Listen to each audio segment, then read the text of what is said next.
In today's video, I'm going to teach you how to create an account on NerdWallet. To get started, open Google Chrome on your computer.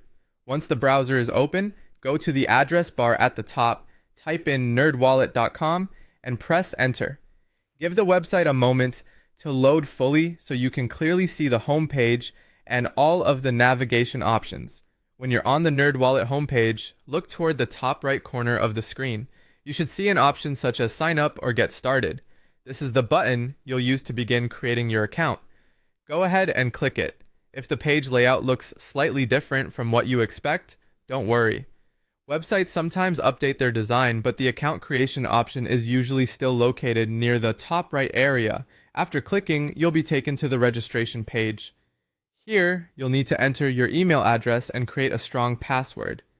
As you type in your email, make sure it's one you can access easily since some platforms may use email verification or send important account-related messages there. For your password, choose something secure that includes a mix of letters, numbers, and symbols if allowed.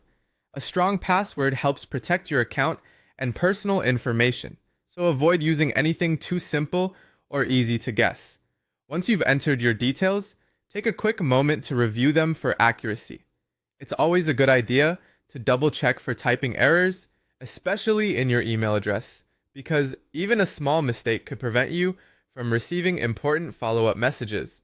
When everything looks good, click Create Account. After that, just follow the on-screen prompts to finish setting up your profile. Depending on what NerdWallet asks for, you may be guided through a few additional setup screens. These can include basic profile details, preferences, or other account-related information.